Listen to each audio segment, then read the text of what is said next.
Today, we're going to be looking at the potential rookie cards of Coco Gauff. Is the hobby going cuckoo for Coco cards? That'll be the topic of today's episode. You ready? Then let's do it.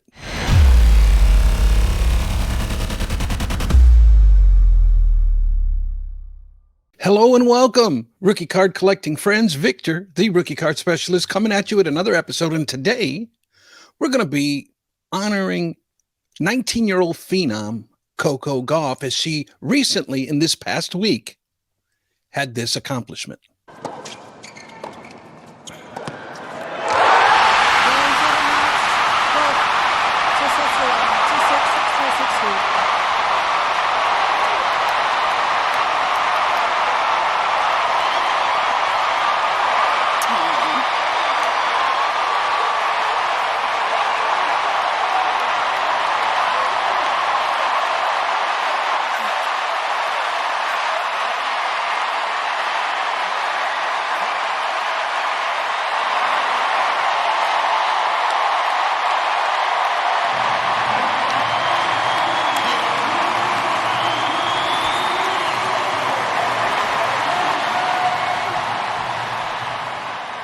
Let's learn a little bit more about Coco, shall we? Corey Dion Gauff, also known as Coco, was born on March 13th, 2004. Her mother, Candy, was a track and field athlete at the Florida State University, and her father, Corey, played college basketball at Georgia State University.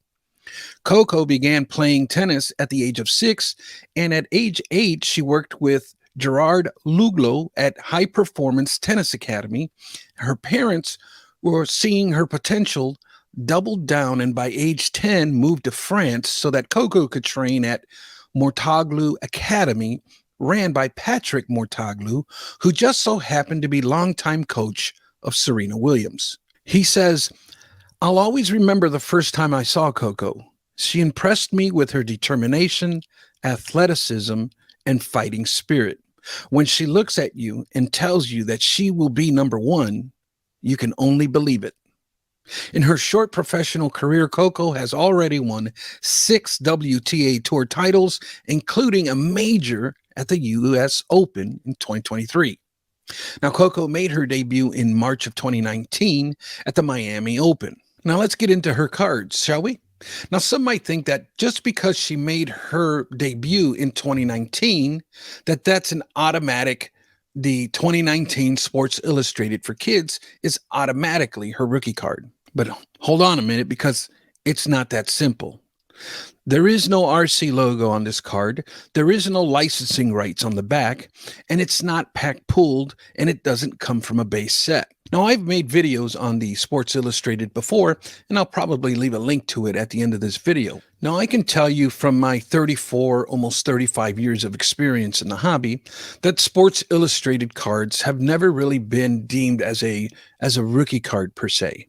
But I know that, especially in the last few years with this investor-minded era that we're living in, that we kind of seem to gravitate or try to create a return on investment opportunity, right? And so I believe because of that, we grasp at straws, creating a narrative, a hype cycle, so that these cards can be more valuable, and they are indeed more valuable today. But overall, in the grand scheme of things, these cards, although great to collect, they've never really been deemed as rookie cards. A rookie card in its most simplest form, post 2006, it has to meet certain criteria, and that is in the proper licensing.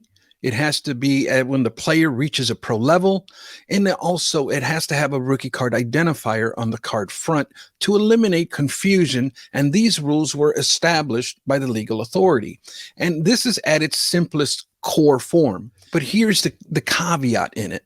Full compliance is needed for a card to be considered a rookie card. If it only applies to one of the guidelines, but not the other ones, then in my eyes, it's disqualified. For me, there has to be, in order for a card to be considered a rookie card, full compliance is needed. That means it should be properly licensed. It should have a rookie card logo. And it should come when the player or the athlete reaches a pro level roster. Only then, and this is in its simplest form, because there's more layers to it, but in its simplest form, it has to meet that criteria in full. Now, outside of the 2019 Sports Illustrated, there are other cards created of Coco Gauff. We can look at her 2021 Topps Chrome. There's this card. This set actually has 13 cards of Coco, but as you can see them here, no rookie card shield, and this is a 2021 product, folks. There's no rookie card shield. When you look at the back, look for licensing rights on the back. There's nothing. And so why is that? Well, we'll get into that in just a minute. Also looking at her 2021 Skybox Metal cards, right? Beautiful cards here they've created with a bunch of inserts and autograph cards and just a lot of really cool looking cards.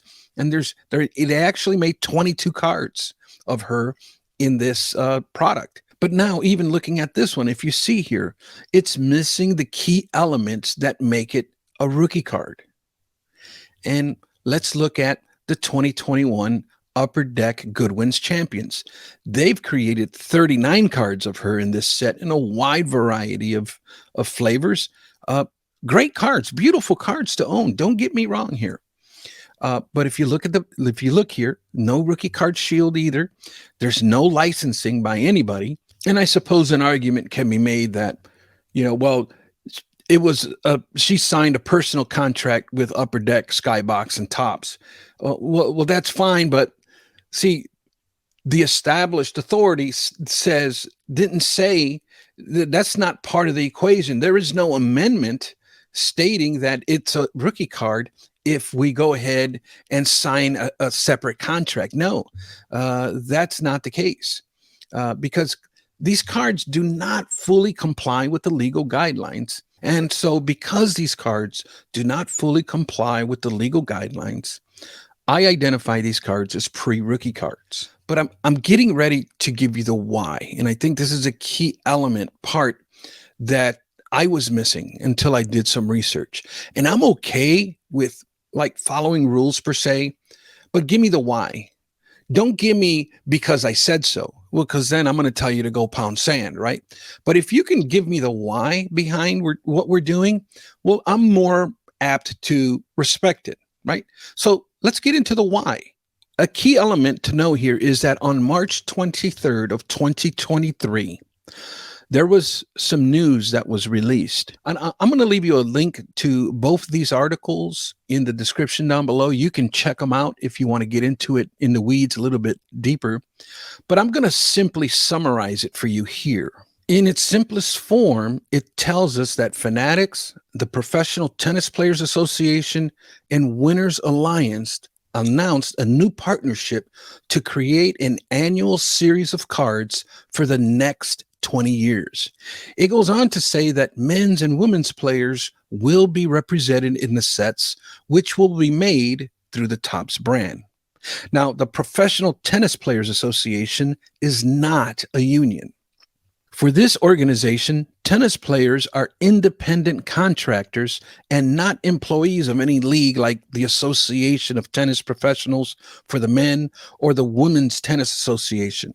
Now, the three gentlemen who founded this organization in 2020 are a couple of well-known athletes with Novak Djokovic and Vasek Pospisil, and a gentleman by the name of Ahmad Nassar, who and they have repeatedly said that its goal is to represent and protect the interest of the players in similar fashion to how unions operate for professional leagues like the MLB, NFL, etc. So what is the difference between a professional association and a union? And that, my friend, is a fantastic question. So the professional association is basically representing the interest of the sport or the profession as a whole, while the union organization, their interest is to represent the worker or the athlete in this case. Because of this, Winners Alliance was formed in August of 2022, and they are a part of the Tennis Card Partnership. They are affiliated with the PTPA, and they are directly in charge of the name, image, and likeness of these athletes. So, what does this all mean? This means that officially and technically speaking, Coco Gauff still does not have any true rookie cards created of her. And remember, what I mean by true rookie card is a card that fully complies with guidelines. My guess is that they created these cards in 2021 kind of as a little bit of research and development. Perhaps they wanted to throw some stuff out there to see if there was any interest in it. And apparently there was, and they ended up formulating this PTPA organization to kind of represent the players, and they've created this Winners Alliance to basically take care of the legalities of the name, image, and likeness of these athletes. My guess, this annual set will be released this year in 2023, and it will be fully compliant and sold as a topsonline.com exclusive, in my opinion. And I don't see them putting this product into retail outlets yet either. I think it's important for me to reiterate here that I think that the cards that I have deemed as pre-rookie cards are fantastic cards to own. As a matter of fact, when I'm done with this video, I'm probably going to go shopping for her SI. And I like the card. I respect the card for what it is. But at the end of the day, I'm going to call it what it is and not what I want it to be. Why? Because I'm wanting to create lines of clarity so that I am not part of the problem. I am more part of the solution. And my solution is that we need to clear the muddied waters that is the rookie card. And how do we do that? We do that, my friends, by proper identification. This is how come I take the cards in question and I filter them through the guidelines. And then I categorize them into 4 categories. They're either going to be a pre-rookie card, a true rookie card, a rookie year card, or post-rookie theme. And this, my friends, is the science behind what I do. I hope that it would be helpful to you, enlightening to you. And if there's something that you would like to learn a little bit further, please consider subscribing to this channel or follow me on my podcast. You can also go to my website, truerookiecards.com, and there at the very top page is going to be a link that will take you to a document that I've created, a free resource for you called Rookie Card Guidelines and Best Practices. With all that said, my friends, I thank you for tuning in. I hope you enjoyed this video. If you did, consider giving it a thumbs up. And as I like to say, buenos nachos, muchachos, and I will catch you on the next one.